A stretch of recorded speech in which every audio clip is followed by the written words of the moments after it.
Olá, caros e caras, tudo bom com vocês? Pessoal, vamos dar continuidade à nossa saga olhando para a história dos Beatles. Agora, o que nós estamos fazendo é um dossiê individual sobre cada integrante, tentando entender como eles contribuíam de sua forma para o som maravilhoso que a banda fez. Nós já falamos do batera, Ringo Starr, vamos falar agora de George Harrison, o guitarrista dos Beatles. Eu vou avisar vocês, pessoal, que minha análise vai ser muito mais centrada no Harrison enquanto um compositor da guitarra, não tanto enquanto um guitarrista. Isso significa que eu não quero trazer aqui olhares técnicos para como ele tocava as coisas, mas sim as coisas que ele tocava. Eu não vou fazer esse olhar técnico porque eu não sou um guitarrista, não tenho familiaridade com esse instrumento. Então, por conta disso, eu deixo esse convite para queridos e queridas guitarristas que me seguem, sintam-se livres para me mandar, para me contarem coisas que vocês acham interessantes sobre como o Harrison tocava guitarra. Vocês que têm esse olhar um pouco mais treinado, vocês sabem falar coisas como ele segurava a palheta assim, ele fazia um solo assado, essas notas eram interessantes, como ele tocava.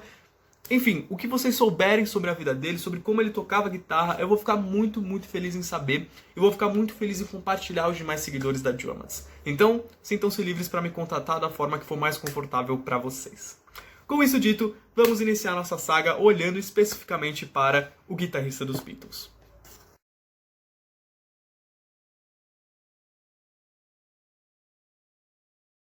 Uma das coisas que eu acho mais fascinantes do Harrison é como ele sabia dialogar maravilhosamente bem com seus membros de banda, servindo a canção de uma forma fantástica. Para ele, isso materializava de uma forma muito legal, que eram pequenas intervenções que ele fazia na guitarra, muitas vezes dialogando com a melodia. E a gente tem exemplos maravilhosos disso, são quase como pequenos solos dele que acontecem durante a canção. E realmente, pessoal, vocês vão ver que tem exemplos muito legais disso. Alguns mais curtos, alguns mais longos, alguns meio improvisados, alguns mais fixos, mas todos são muito bonitos. O que eu escolhi para mostrar para vocês é um dos meus favoritos. É de uma das canções que eu considero uma das mais esquecidas dos Beatles, infelizmente, mas é com certeza para mim uma das mais geniais. O que eu vou mostrar, portanto, para vocês é um trechinho da canção She Said, She Said. Eu gostaria que vocês reparassem em algumas coisas aqui que eu acho bem interessantes. A primeira é o timbre de guitarra escolhido pelo George. E isso também vai ser uma coisa que eu vou falar muito ao longo desse vídeo. É impressionante como ele usava timbres, assim, que ninguém ia pensar em colocar para a canção e que funcionavam maravilhosamente bem. Assim, ele usou muitos timbres ao longo da vida e todos eram fantásticos e casavam perfeitamente com o que ele queria passar através da sua guitarra.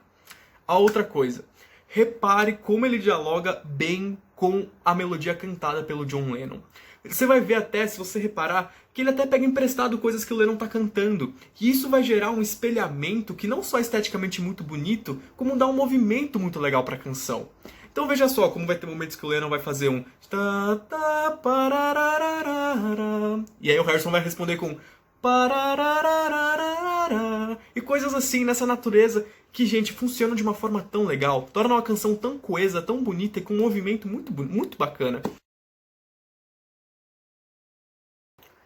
Mas agora vamos falar do que realmente tornou Harrison um dos membros do panteão dos deuses da guitarra.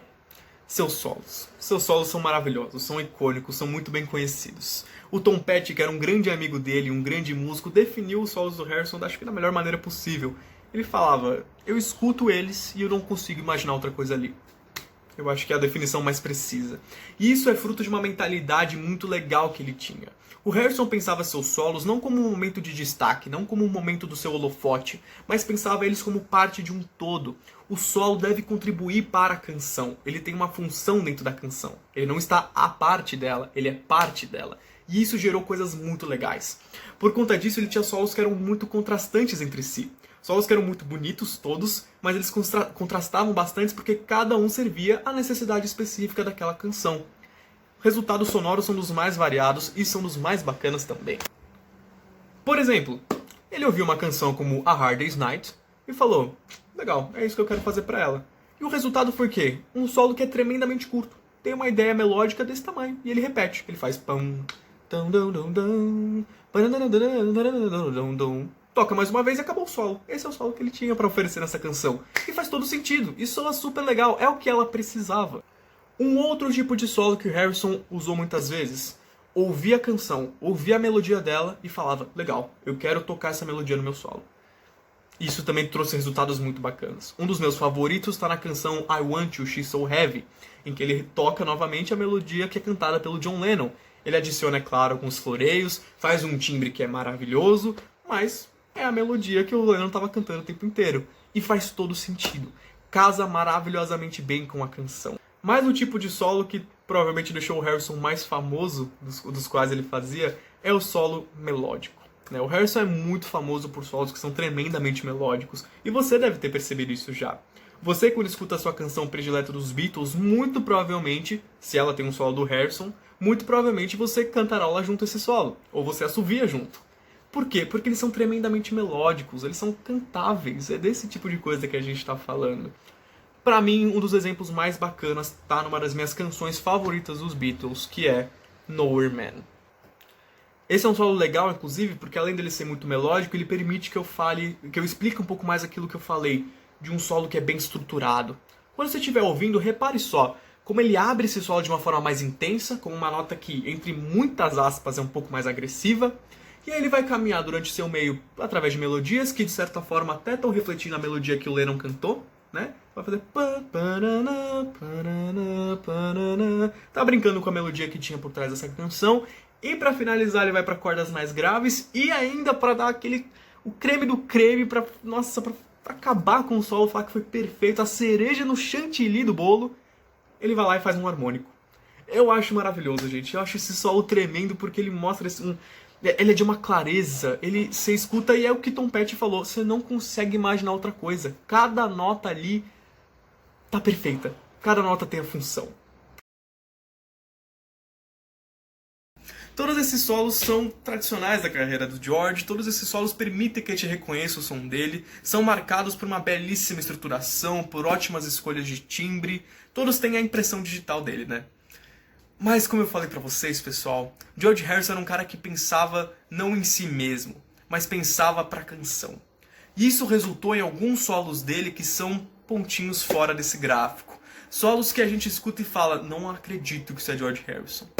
Isso acontecia justamente, pessoal, por esse olhar que ele tinha. Às vezes a canção não precisava de um solo melódico, às vezes a canção precisava de um solo pirado, um solo diferente de tudo que a gente está acostumado a ouvir e que ele mesmo estava acostumado a tocar. Pra mim, o grande exemplo disso está numa outra canção criminosamente esquecida dos Beatles, chamada Fixing a Hole. Bom, o que eu acho de tão fascinante no solo de Fixing a Hole? Primeiramente, o fato de que, assim, como eu falei, ele contrasta com tudo que o Harrison fazia. Então, ele não tem uma melodia tão clara, né? Quando a gente escuta os solos do Harrison, a gente espera melodias explícitas, notas bem definidas, a gente espera até cantar junto, como eu falei, né? Fixing a Hole não tem esse objetivo. Fixing a Hole busca promover uma experiência quase que ruidosa para o seu ouvinte. Ela se baseia muito mais numa atmosfera sonora do que numa melodia. Segundo ponto, escolha timbrística. Acho fantástico. Uma escolha de timbres maravilhosa, que, nossa, diferente de tudo que a gente costuma ouvir também, né?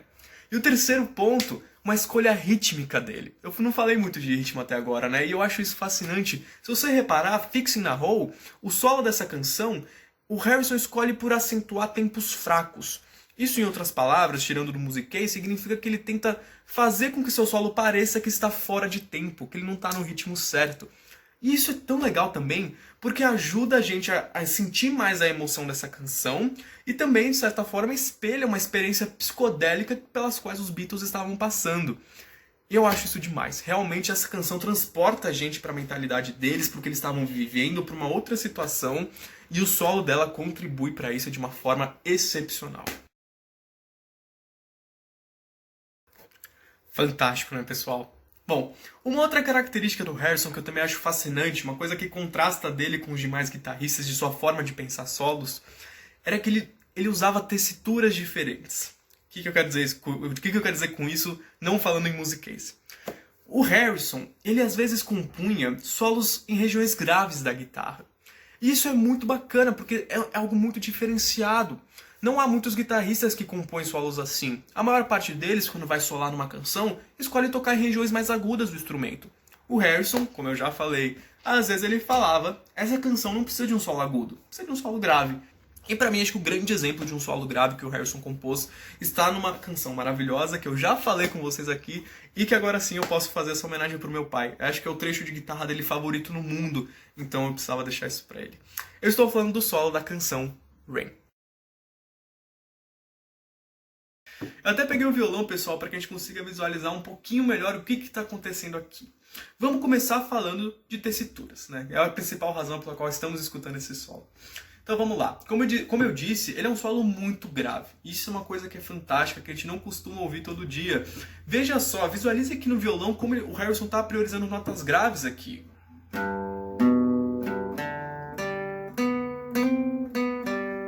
Esse é o solo, é mais ou menos essa a estrutura dele. Você vê, ele começa daqui, né?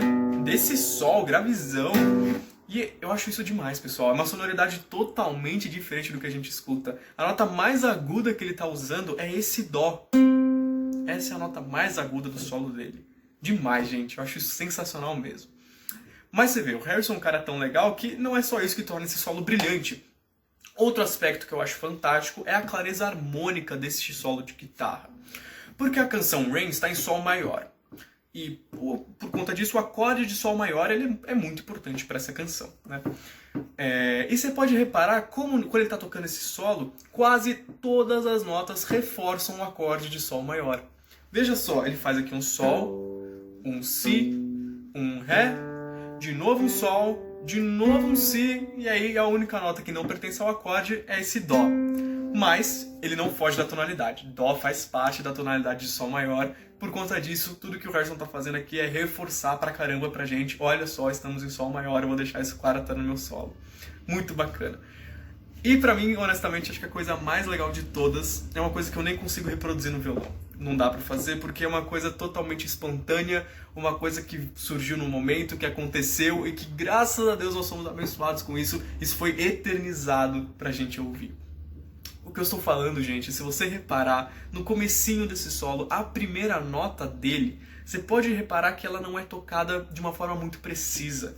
Ela tem uma sonoridade que parece, sabe quando você toca assim no meio dos trastes? E aí depois você volta, tipo, quero corrigir a nota e tudo mais. Além disso, se você vê, ela não é tocada na cabeça do tempo, ela é tocada meio deslocada, meio fora de tempo mesmo. Isso, pessoal, tecnicamente é errado. Isso é um erro. Mas o som é tão legal, o efeito é tão legal, que torna esse solo muitíssimo especial. E isso é um bom lembrete pra gente, de que às vezes o mais importante não é a técnica, às vezes o mais importante é a espontaneidade, a alma e os frutos que vêm disso. Que aprendizado, você vê que o Harrison ensina coisas pra gente até quando ele erra. E pra encerrar, pessoal, pra fechar, eu gostaria de comentar 2 solos que pra mim são os que reúnem tudo. Os que mostram todo o potencial, toda a visão, toda a habilidade, a elegância, a função na música, a escolha de timbre, tudo isso que reunia, todos esses aspectos, essas características que reuniam nos solos de George Harrison e tornam eles tão bonitos. O primeiro que eu gostaria de citar e insistir para que vocês escutem é o solo de Let It Be, o solo da versão do álbum. Tem algumas versões para esse solo, mas acho que a do álbum é mais bacana. Enfim, eu acho um baita solo maravilhoso. Toda vez que eu escuto, os olhos marejam, ficam cheios de lágrimas. Mas pra finalizar mesmo, esse solo eu vou mostrar pra vocês, não tinha como não tocar, não tinha como não falar dele, inclusive, peço perdão por ser óbvio, mas eu não posso falar de um vídeo de George Harrison sem falar de Something, né? Então, assim, eu nem sei o que falar de Something, na verdade, porque o que não foi dito de Something, né? É uma das maiores canções de todos os tempos, sim. É uma das maiores canções de amor de todos os tempos, sim. É um dos solos mais bonitos de todos os tempos. Não tem o que dizer, né? E é por conta disso que eu não vou falar nada depois do solo também. Não tenho o que falar depois de ouvir. A gente tem que realmente ouvir e se emocionar. Mas o que eu acho de Something é que, de fato, ela reúne tudo que faz George Harrison ser George Harrison de uma maneira espetacular. Seja timbrística, seja melódica, seja através de alguns recursos técnicos, tipo aquela parte que ele faz o... sabe? Que eu não sei, eu acho fantástico, gente. Eu realmente acho muito emocionante. Eu acho que é um solo que ele reúne técnicas muito bonitas, mas ao mesmo tempo dá pra sentir que ele veio de dentro do George. Até porque essa é uma canção que com certeza veio de muito dentro dele.